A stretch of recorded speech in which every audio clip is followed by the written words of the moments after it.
H3 Conversations is brought to you by Piedmont Realty Holdings, building better together. Bellaterra Landscaping and Hardscaping Services. ECS Prosthetics, we come to you. Jeff Burton Consulting, charting your path to a successful outcome. Major League Mindset, results on and off the field. Blue Sky Property Management, own your experience. BSN Sports, the heart of the game. And by Croze Sports, community, family, and sports. Well, guys, welcome to Season 2 of H3 Conversations. We got something special tonight. I actually have a new co-host, and there's a reason my new co-host is on here. It's Ben Rekosh.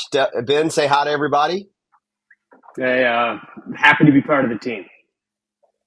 I don't know what you guys watch on TV, but I watch this show called Chicago PD, and then there's this Chicago Fire, and every now and then they have a crossover episode, right, where the fire guys and the police guys are on the same episode. It's kind of what we're doing tonight. We've had this H3 Conversation series where we try to get coaches from all over the country on podcasts talking about their lives and why they do what they do.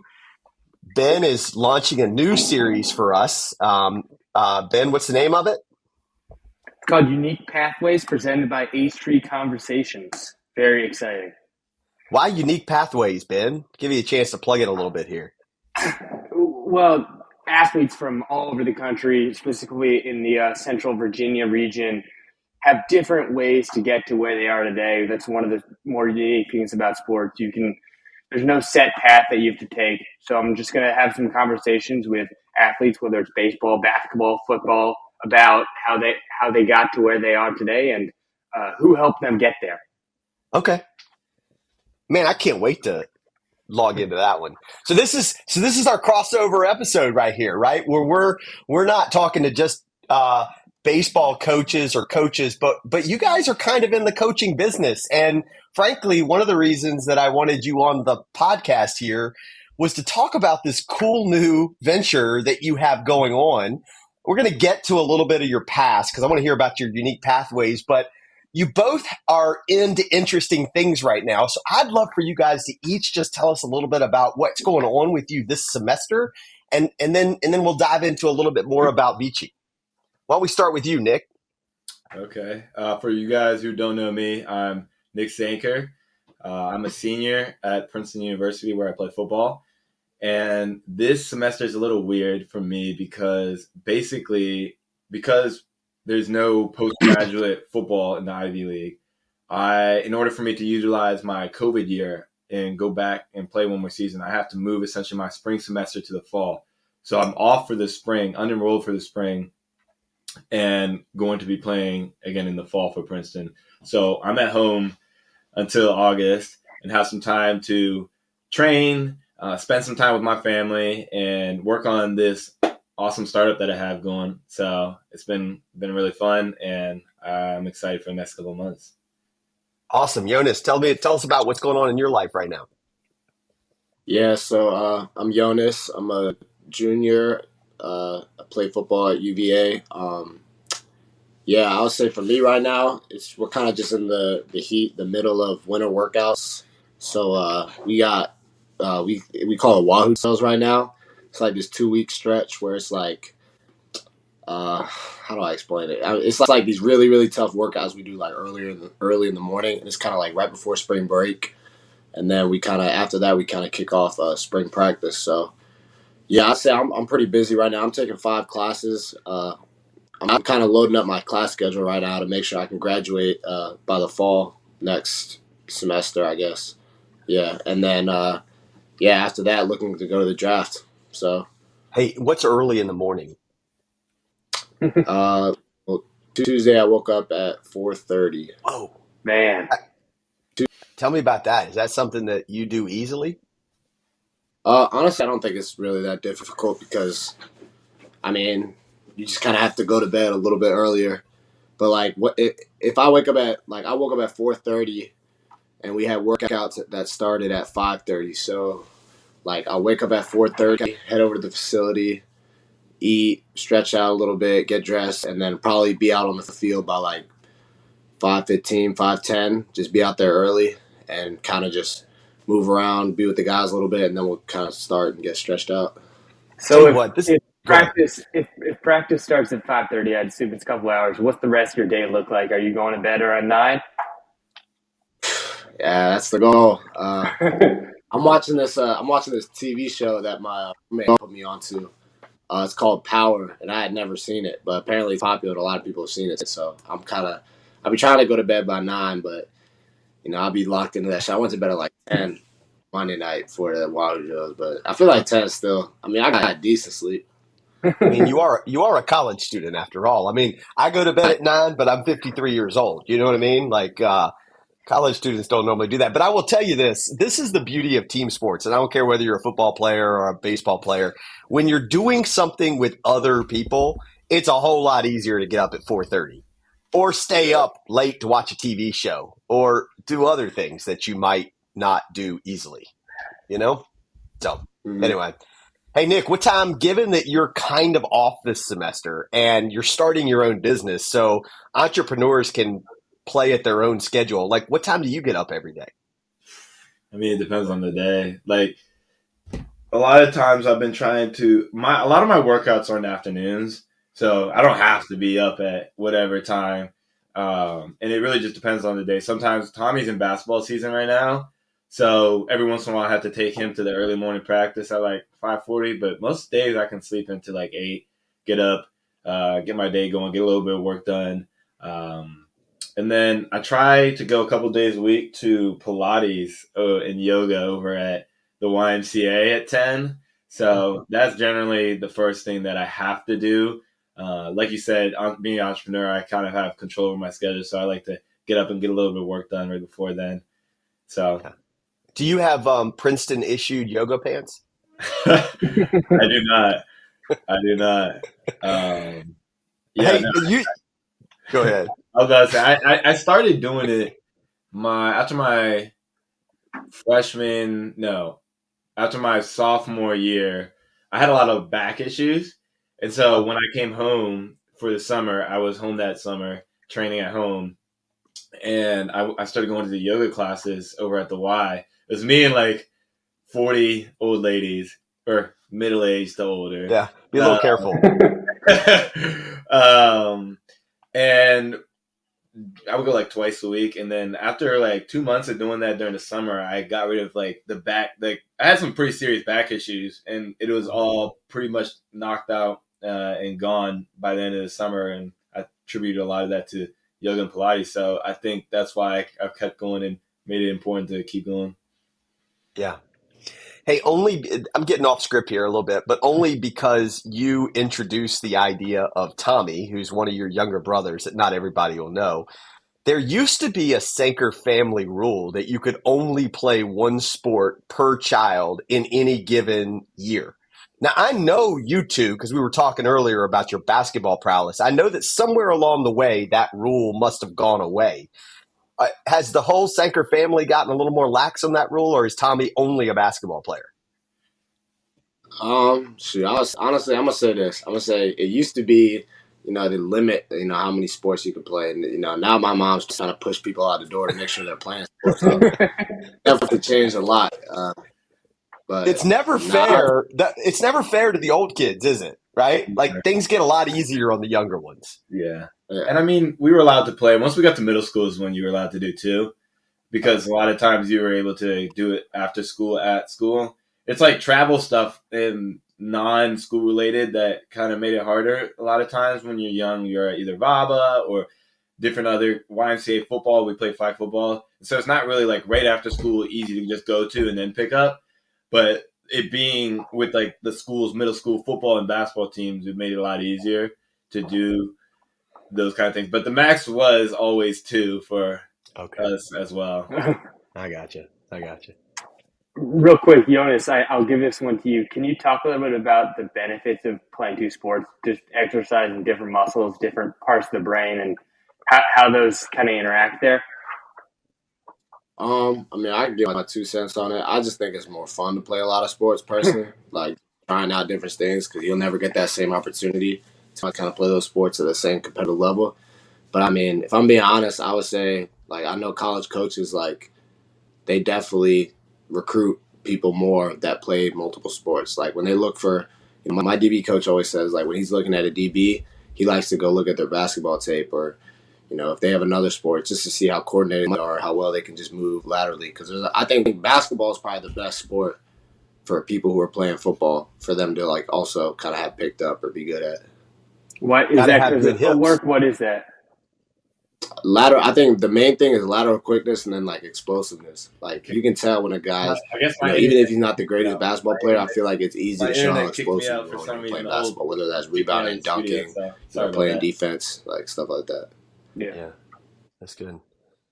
What is that? All right, So we're using this new platform today, and I don't mind telling the H3 audience this, but it looks like Nick's thinking right Yeah. there. This little circle is going round and round. Is that okay? He'll come Oh, back. there he is. Were He's you back. just thinking? Were you just thinking, Nick? All right. Okay. All right. Well, we just learned a couple of secrets about you that we're going to pop Yeah. back into the conversation here in a minute. But I do think what I'd love to do is just hear a little bit more about basically, how the way it VICI, started, is that how you and say it it? goes back to when I was in How high it got school. started and kind of what your plans are going We forward. really with it. didn't have anything that helped us with our training and development. Like Covenant didn't really have a strength, and we don't have a strength and conditioning or speed. We didn't have any of those kind of like tools and resources to help us develop. And then on top of that, I didn't know how to train as a football player. I was always itching to figure out like what drills should I be doing? How can I push myself to get better? But there was not really a good spot to get that. And so I kind of was fortunate enough to figure out a way to play in college, but it definitely could have raised my ceiling a lot if I had those resources. And so now that I'm on the other side, I've been helping little siblings and helping other kids in the area with that kind of stuff. And then I realized like this could be a pretty good business to help because it's a big need. It's everywhere. A lot of kids need it.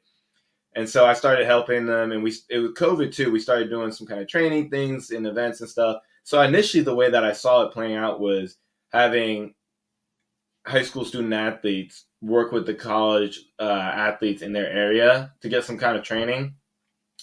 And then I went into Princeton's like entrepreneurial accelerator, essentially program, the startup program.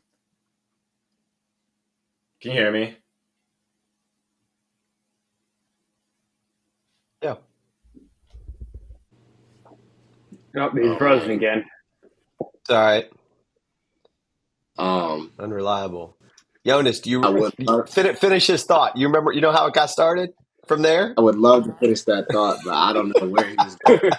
All right, we'll come back to it. Jonas, what role are you playing in VICI right now, given I know how busy you are as a student athlete at UVA? Yeah, I think for me, the main role I have is just kind of availability, and then just using the connections that I have to kind of help. I mean, even just like going out to guys on my team, asking them, are you interested in kind of a training business and kind of building your brand and just kind of giving back a little bit. And I think that's kind of the easy part because I think a lot of guys are kind of willing to kind of take that little bit out of their time and just kind of be around kids and just kind of do what they like to do. But yeah, just using myself as a resource, but then just also kind of, I'm not too, pushy on, I need to be making this, I'm doing this. I'm kind of just like, I'm just going with things and kind of doing my part. I mean, mainly because he's my brother, so I'm not him to like, you better be paying me this much. I'm kind of just here. Yeah. What a great resource you are to your brother. Hey, Nick, are you back with us? So you're at the Princeton Accelerator. UVA has something called the Batten Incubator, which is basically to help young businesses get started. Sounds similar to what you went to.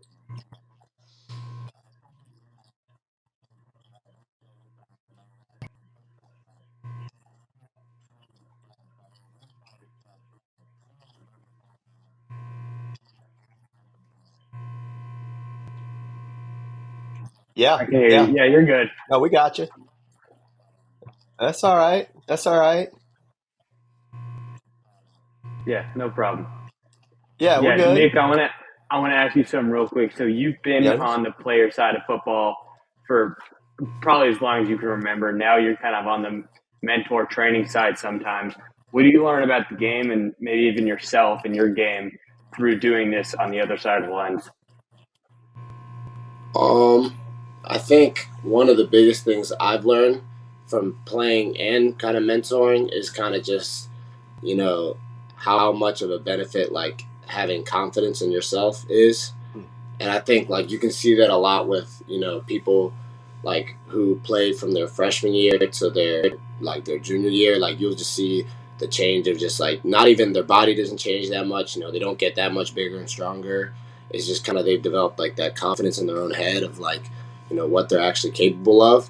And I think for a lot of kids that I've trained as well, it's kind of like I'll see them at first and I'm like, whoa, like this guy's like he's fast, he's athletic, like what's missing for him. And it's kind of just like seeing himself, that person maybe seeing himself have success or do things well and hear from people who've done it before, like, oh wow, like you do this really well.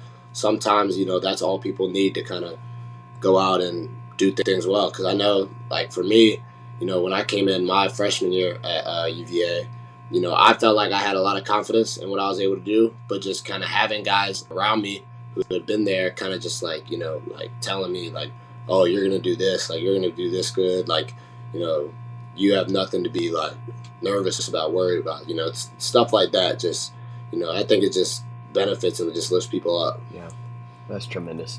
Hey, I have a question for you specifically, Jonas. Of course, I was a Covenant baseball coach when you were a Covenant student, or at least in your early high school years. And I know you had a tremendous man in your high school head football coach, but I do understand what it means to have to, Covenant didn't have all the resources. And so VICI, I could totally see the role that this could play in student athletes' lives.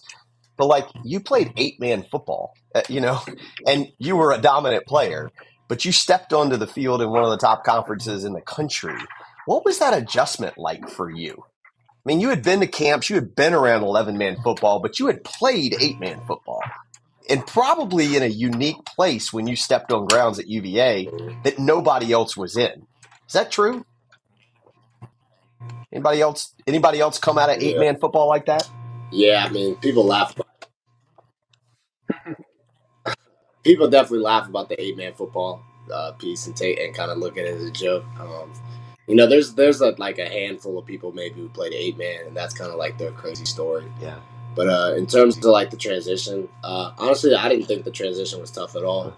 Just because I think like the type of person I am, like I just love to compete. So it's like when I get around people who are talented in the way I am, like it doesn't bring me back at all. It just kind of just brings the best out of me. So I think putting me in the environment that I'm in, like you said, like one of the best conferences, I think it just raised my game that much more and just kind of, demanded so much more from me. And ultimately, like, because I'm so passionate about what I do, it's like that just brought it all out of me. Yeah. Talk a little bit about some of the adjustments that you had to make going from 8 to 11. Were there some struggles schematically, or was it kind of seamless going there? This might sound kind of crazy to you, but so basically what I learned is like defensive schemes are so similar to like across the board for that all teams run, whether it's offense or defense. And as crazy as this might sound, like playing Madden like actually like helps you learn and like understand schemes like at a crazy level. You wouldn't even understand, like just that's if you play it on a serious way. That's mind blowing to me. For me, like understanding fronts, like something as simple as like running a nickel defense on Madden, calling cover 3. Like I'm calling that, or calling cover 2. Like I'm calling that to take away underneath routes. If I'm on offense and someone's running cover 2, I know I have the whole shots on the outside or a deep post in the middle because those are the open zones. Like you just understand like what certain zones give up. You understand like what certain calls are trying to take away.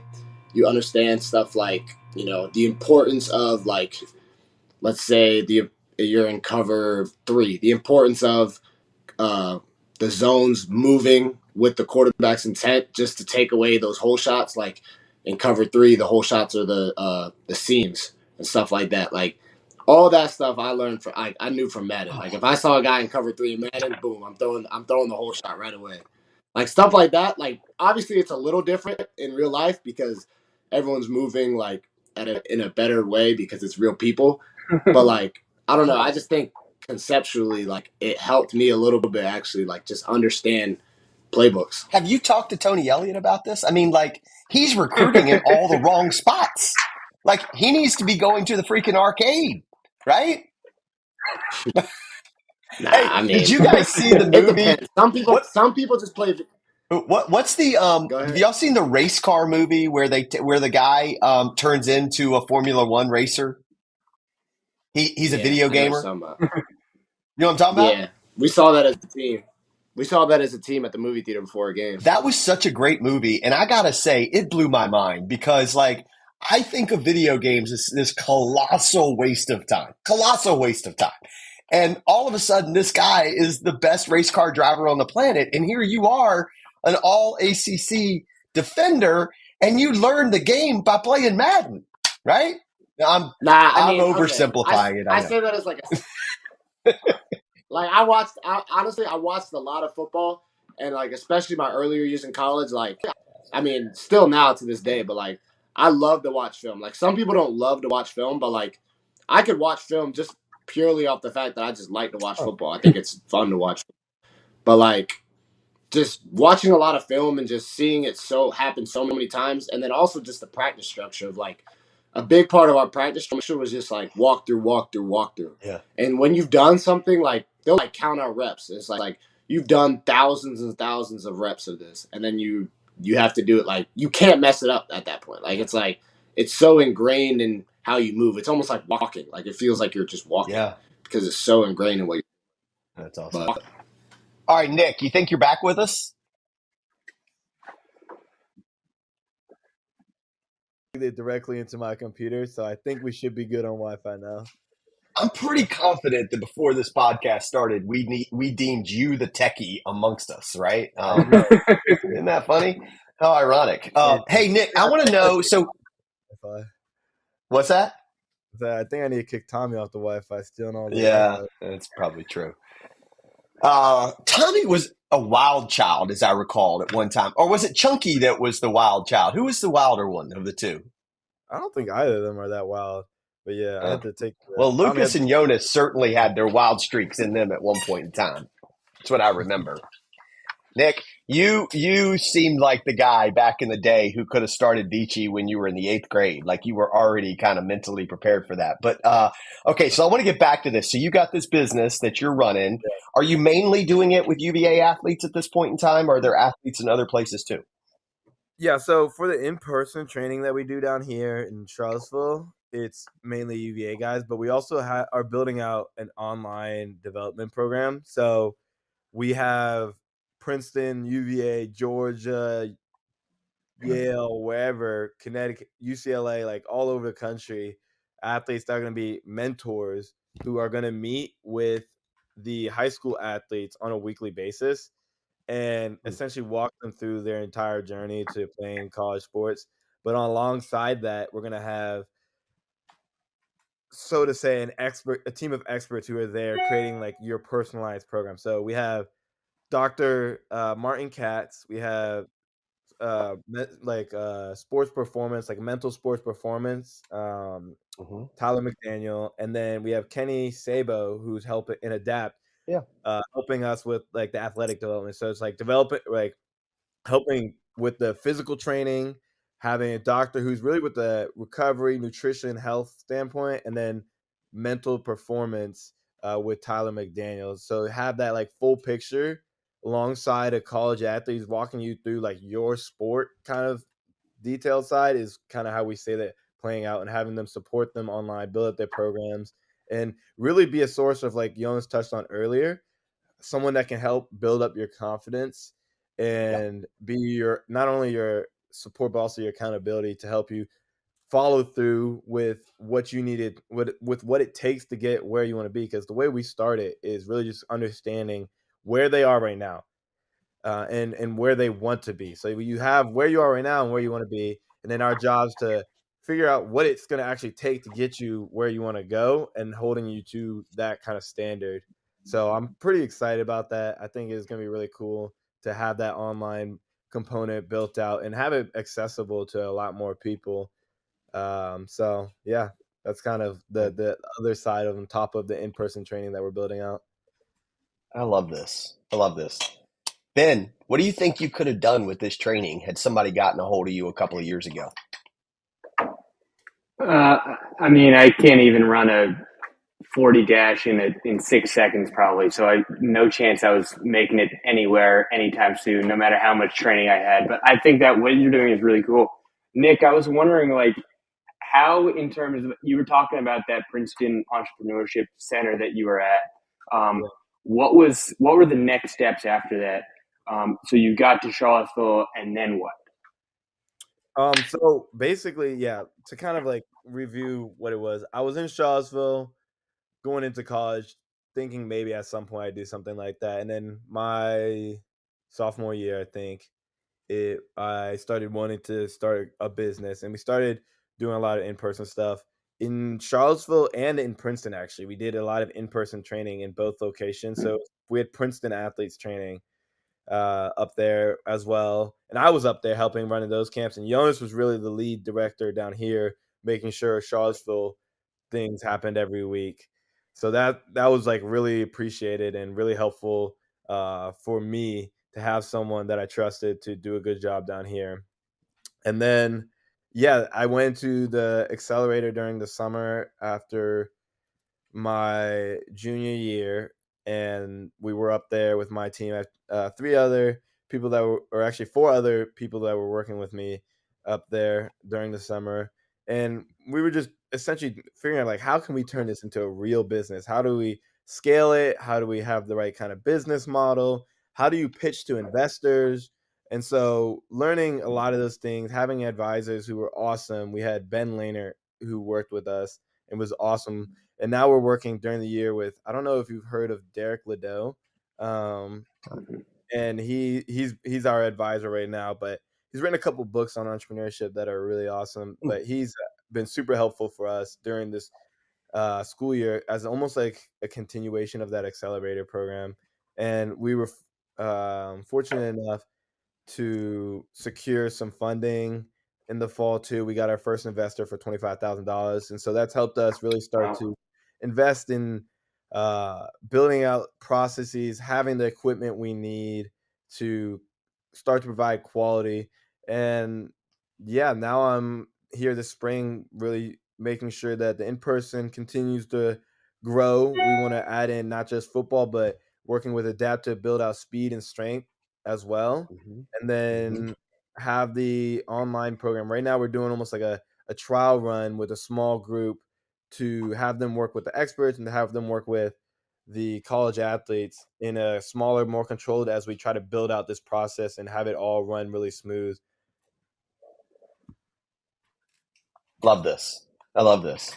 Hey, only because, you're taking this semester off and you're headed back. Are you fired up to go back to school? Yeah, I'm excited. It'll be really good. And one of the big reasons is I think one of the best ways to learn is to teach. And so for me, teaching and helping build out these programs, I'm learning the best ways to develop myself. And so I have these great resources to help me during this time off to really grow as a football player as well. And so I'm hoping to be a great year this fall. And not to mention that having no class, like, Princeton's tough. It wears on you. And I think that it when they talk about stress and recovery and so on, like, it really does impact your recovery and your ability to make gains. And so I think that not being on campus and in class is going to help me really, like, make some of the best gains that I've had in a while. So I'm excited, and I think that this next year is going to be a great year for me and for the team. Oh, that's awesome. Hey, when you finish this semester, Is it true that you will have one extra year that you could play as a grad student because of COVID? So this fall is that extra year. Is that extra year? I see. Okay. So you will have, in theory, been at Princeton for 5 falls, I guess, is really, and 3 springs. Depends on correct? what you mean by been at Princeton. My Yeah. fall, I was at home Yeah. freshman fall with COVID. So Oh, right. Gosh, what a huge deal that was. Jonas, so you were still at Covenant during COVID. Gosh, it's gonna be fascinating to look back on these years where all of you guys, I mean, my son lost his junior year at Davidson. I mean, he sat on the bench for 2 years in hopes of playing eventually, and he lost that entire year to COVID. It's going to be really fascinating to look back at these years when we have the benefit of kind of looking back, and trying to figure out what changed in this, kind of your life being impacted by missing your freshman year at college when everybody's forging relationships, I mean, you would have at least had the benefit of a team to kind of build relationships. Not every student has that. And, but anyway, it's going to be fascinating to look at that. So for sure. It's really interesting to see how everything's kind of like, there's a lot of things changing, whether it be just like education, and it's COVID. It's also just like how tech's developing right now, but it's almost like a lot of stuff now, like there's like before COVID and after COVID with a lot of the way that society runs. Yeah. Hey, you two are going to end up with degrees from 2 of the top 30 schools in the country when you're done. I mean, I know education is highly valued in your family, but like, number one, did you feel well prepared going into Princeton and UVA to succeed academically? Jonas, did you feel? Yeah, I felt prepared. Honestly, I'm a foreign affairs major, so a lot of my work is like writing and essays and stuff, and like speaking and presenting, like slides and stuff like that. But no, I felt like I did a lot of writing in high school, so that wasn't really a challenge for me. And then, I mean, I did debate for like 2 years in high school, so I never really speaking either. So Yeah. Jonas, Who real wins quick, the why? Sorry, Jeff. Why foreign affairs? Mainly because a lot of it was the style of work, just not having daily homework in that same way, more just listening and then just giving your own broad presentation. Also, I think it develops good like skills for like leading. Like for one of my classes, I think what we have is every class like someone comes with like a policy or a topic, and they present that whole topic on a slide themselves in front of the whole class. Then the whole class has to try to ask questions and argue against it, and you kind of got to defend your case. But also, I think it's interesting to learn a lot about kind of some of the problems going on in the world today. Because I think for the longest time, like I've just been so ignorant to what's going on in the world and not really cared. So I've been able to learn a lot more about kind of what's happening in the world today, whether it's with the economy, trade, wars, stuff like that. So yeah, I've just thought it's pretty interesting. If you were president for one day, what's the first problem you'd fix? The first problem I would fix if I was president. Golly. If you can't, that's a hell of I know. If you can't think of just one, what are 2? Sometimes it's easier to get 2 answers than one. Yeah, I think honestly, one of the biggest problems is just like I don't really know how you fix this though, but just like the unity. I feel like United States is such a like divided country, and like I watched this movie, and it's called Leave the World Behind. Great it movie. Kind of puts like that was one crazy movie.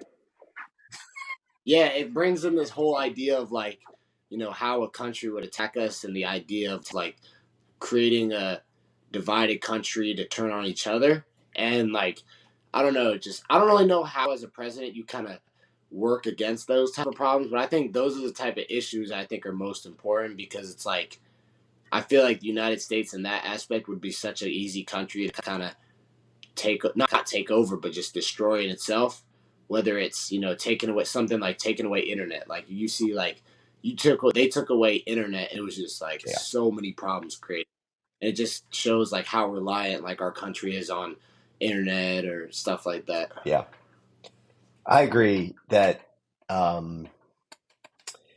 that we are struggling with unity right now, and we all have a part to play in that. There are so many that would rather divide us to win a point, to win an argument, than try to find common ground and unify. And that's going to take real leadership. And I'm really glad you're studying this particular subject, and it's of interest to you, because we need people like you who are going to have a platform and are frankly willing to use it for good.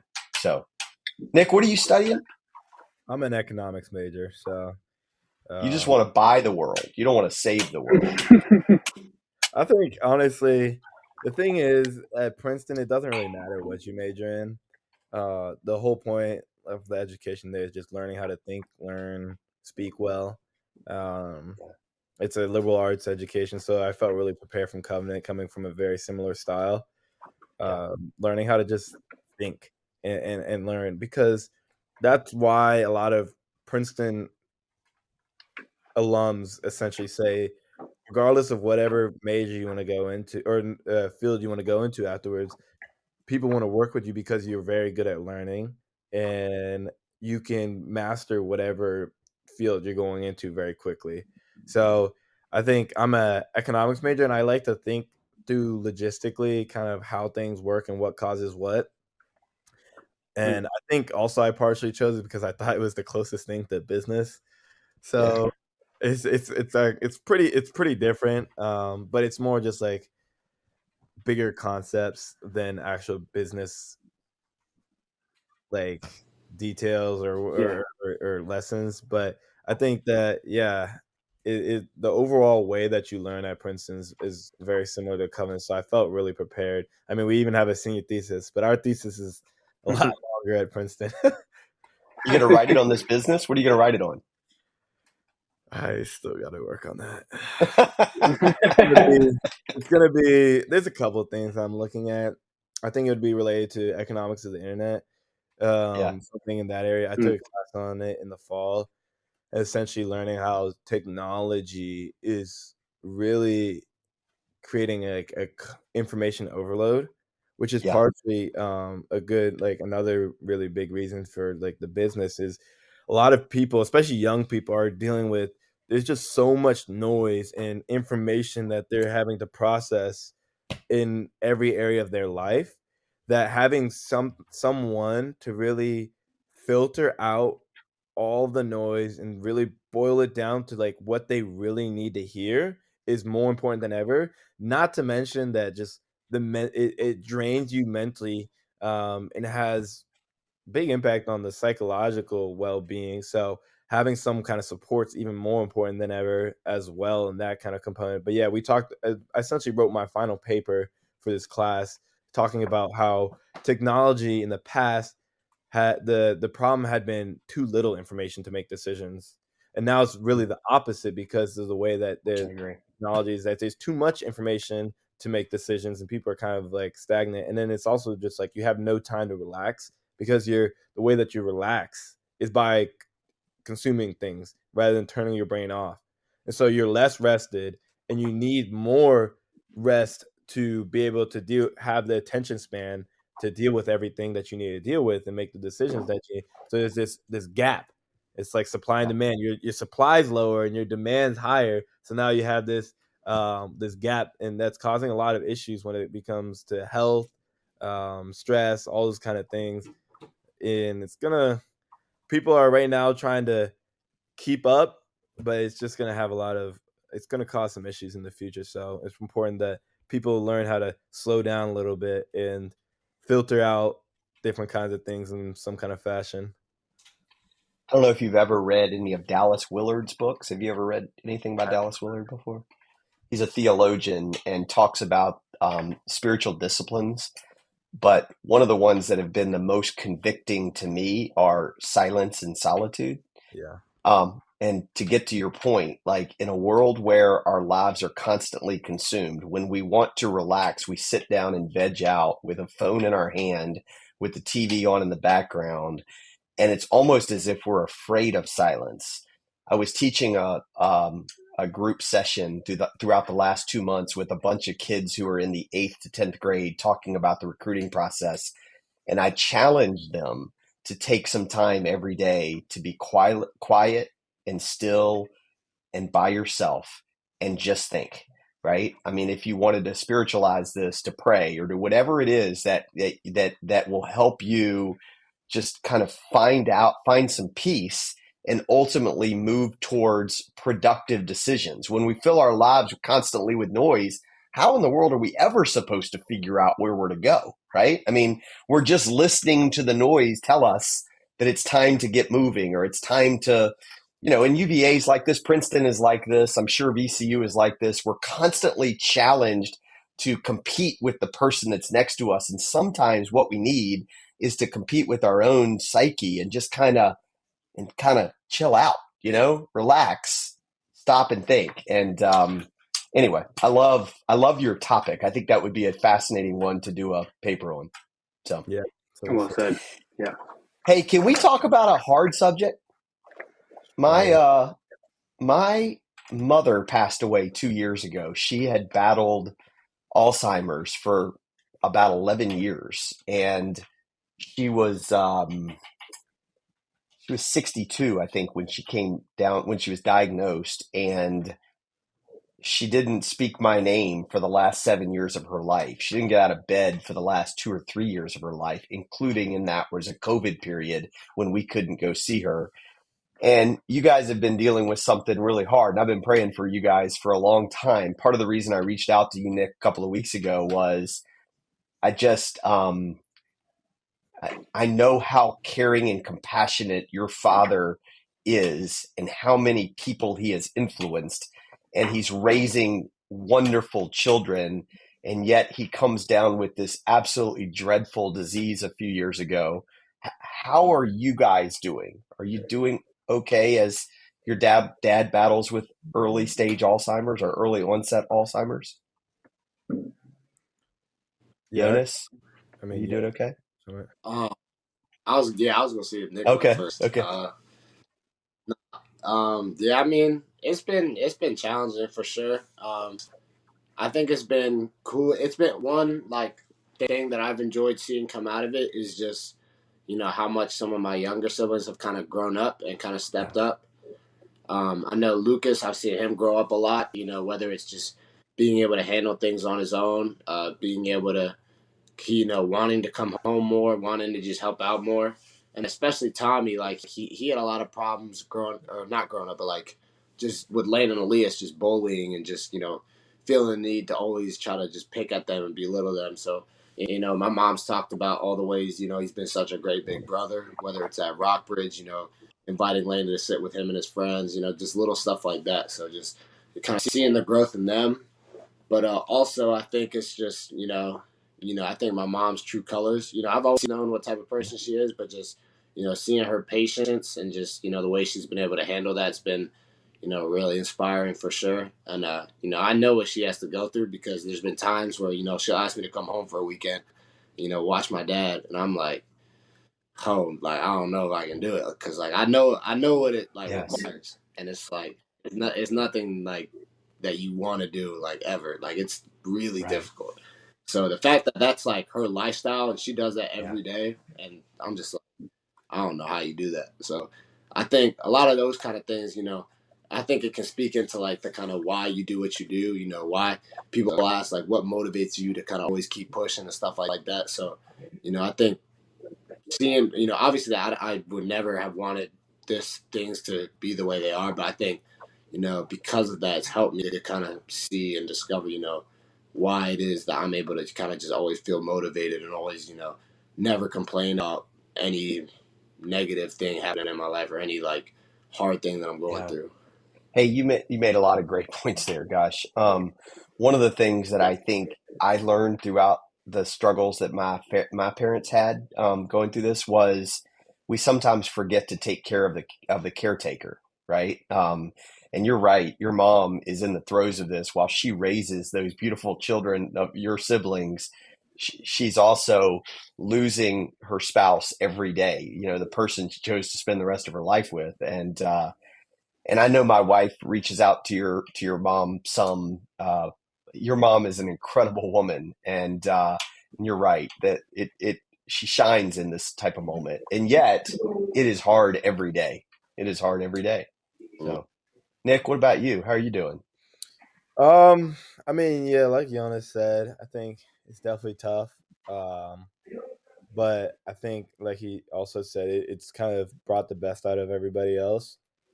I think that's brought our family closer than ever because now it's a team effort to keep things going positive. I mean, everybody has to pitch in to support the family, and I think that, like you said, mom's been the center of it all. Like her unselfishness, like her love and dedication to all of us, without hesitation, like without like expecting anything. Like the way she just reflects God's love there is insane, and she does it every single day and doesn't complain ever. And so, just seeing that is so motivating, like and inspiring, and makes you. And I mean, it brings the best out of everyone else. And leading, she's a classic lead by example, in that kind of sense. But I think that, like you said, caring for the caretaker is a big reason why I wanted to come home, and a big reason why, I mean, Jonas is still in Charlottesville, is like being able to support my mom and our little siblings as they're in the house having to make the most out of this tough situation. And so that was something that was a priority for me, for all of us in the family, is to make sure to prioritize spending time with the family and helping out however we can, supporting one another. Like we always, that's the one thing that I love about this family, like, or one of the biggest things I love about this family is that we always kind of like have always had each other's back, like when we need something. So yeah, we might not have dad to be able to do some of the things that the classic dad does, but now we have the older siblings that can step up and help each other, whether it be going to football camps or going to games. And we all, and even just showing up to each other's games and cheering each other on, like those things aren't always a given for everyone. And so to have people supporting you, and kind of helping you and loving on you, and everybody doing it and pitching in, is kind of what has been the positive side out of this. Is just everybody's that much more bought in on this family. Yeah. All right. I'm going to cry in a minute, so I got to stop talking about that. All right. Here's what I want to say, and then I want Ben to do what Ben likes to do. He likes to throw rapid fire questions to kind of close down the interview. So that'll be the fun part. But I just want to say before I lose the opportunity, you two are incredible young men, and you are making such a difference in this world, and that has zero to do with your ability to play the game of football, right? I, I truly believe that we're on this planet to invest in other people and to help people become a better version of themselves. And you're doing that through your work with VICI. You're doing that through your family. You're doing that by investing even some time in this today for whoever gets to hear this, talking openly about things that you've struggled with and the successes and the struggle, the other things that are going on in your life. And I just can't thank you enough for spending a little bit of time with us and sharing your lives like you're doing every day. But to stop and pause and talk about it with us a little bit, I can't thank you enough. So on that note, Ben, you got any questions that you want to throw at them last minute to kind of lighten the mood and take us to the finish line?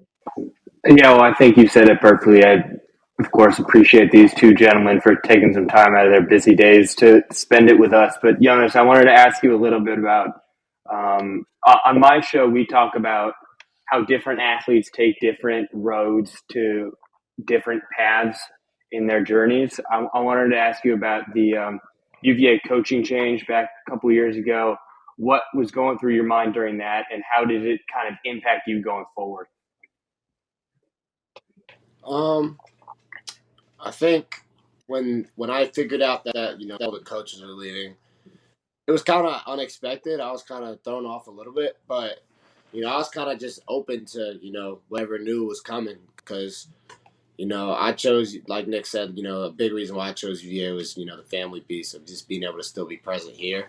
So I was kind of open to just kind of making the most of the opportunity I had. I'm at Virginia. I'm in the ACC. This is a great opportunity.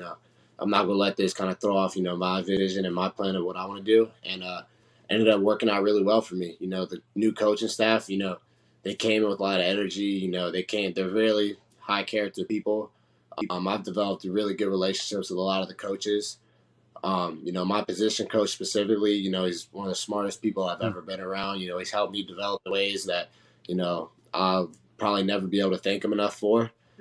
So I think, just the whole idea of just trusting God through kind of your process, being able to understand that you're not always in control of what happens, but just being able to make the most out of, what happens is the most important thing. So, yeah, I think the new coaching change ended up being a blessing for me. So, and then quickly talk about we've talked about how you grew up in Charlottesville, grew up around UVA, things like that. Your first game at Scott Stadium, put on the orange and blue, run out of the tunnel, packed crowd out there on a beautiful September afternoon, I think it was. Talk me through the emotions your first game at UVA. Was it a dream come true, everything you imagined? By the way, your first game was probably with no fans in the crowd, wasn't it? That's right. I forgot about that. Nah, that was. Oh, it was. Okay, I'm sorry. Yeah. I apologize.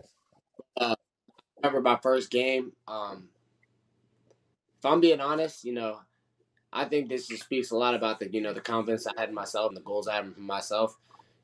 I think I never really looked at college as, a dream. It was kind of just a step in the a part of the process, that I was going through. I felt like I just knew I felt like I belonged. So it was like, when I came into college, my mindset was, I'm not here to, just be another guy. I'm not here to just kind of go through it and just enjoy everything. I'm here to dominate. I'm here to, be the best. So, that first game, all that I could think about was, all I need is the opportunity. Just put me on the field, and I'm gonna make the most of it. So it wasn't a lot of looking around oh my gosh, I'm really here. It was kind of just business mindset. I was ready to go. Yeah. You talked about the draft earlier. Are there any goals for this upcoming season that you can share? Anything you're looking forward to, working towards? Yeah, I mean, I have some team goals and then I have some personal goals. Team goals, I want to be able to take, our school to an ACC championship. Now the college football playoffs is 12 teams, I want to be able to, experience that as well. So, I have a lot of high goals for our team, just, winning wise and just turning things around. And, our coach always talks about, leaving the place better than you found it. So, I came in here and Virginia was kind of just an average team. So just being able to, elevate this program into a winning program, I think would be a big step for me, just going out. And personally, I want to be an All-American. I want to be, arguably the best safety in college football. I want to be a first-round draft pick. But I don't really look at those as dreams. I just look at those as, being able to make the most of, what I have. I've been blessed. So that's just me taking advantage of, all the things I've been given by God. Love it. Man, that's great to hear. Nick, I want to throw one more at you before I head into the rapid fire. I was curious about this. Where did the name VICI training come from? It's kind of a word you don't hear every day. Does it have any meaning? Yeah, actually, I'm glad you asked that question. That's a great question.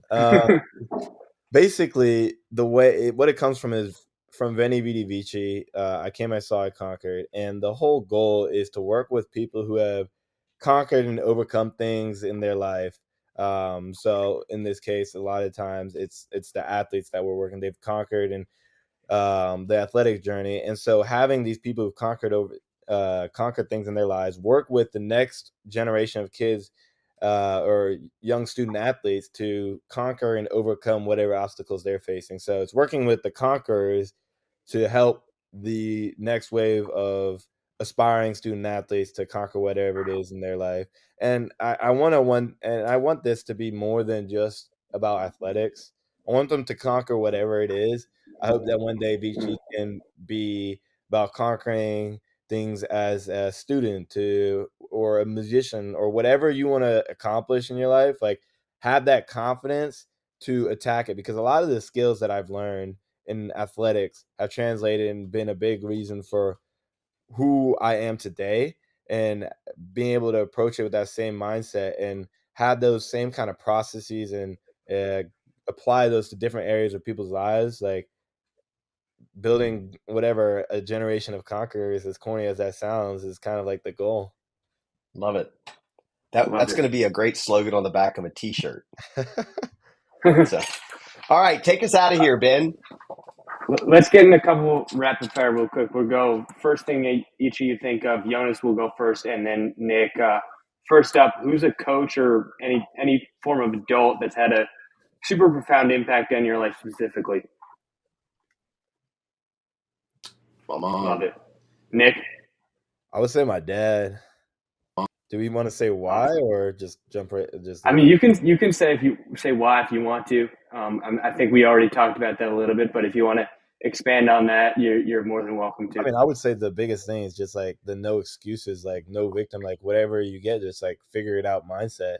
He always kind of ingrained in me the mindset of like, okay, like you get what you get, now make the most of it. Like, don't make any excuses. He grew up in a very tough situation, but he didn't make excuses. He just made the most of what he got. And when you take that mindset and apply it to your life, you can accomplish so much more. And a lot of people struggle with that. They fall victim to, or they think they're the victim of whatever is happening in their life, and they worry too much about the problems and that are placed on them, rather than just like, all right, yeah, life's hard.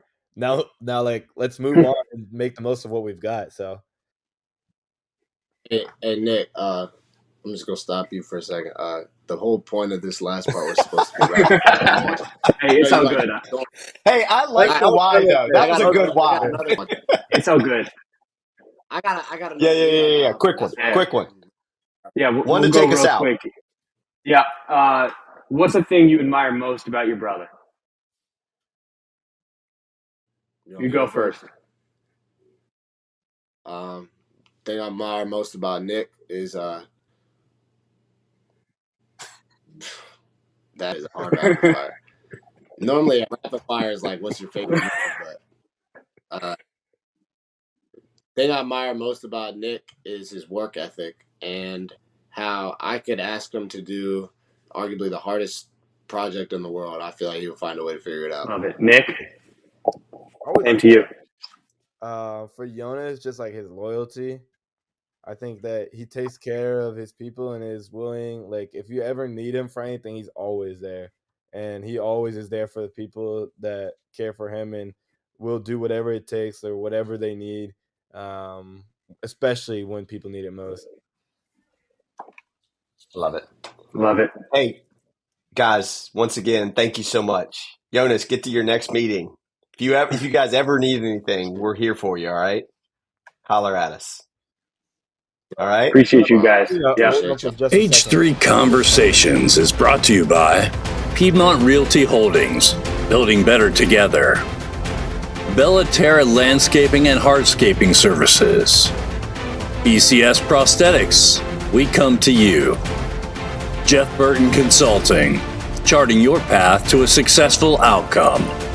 Major League Mindset, results on and off the field. Blue Sky Property Management, own your experience. BSN Sports, the heart of the game. And by Croze Sports, community, family, and sports.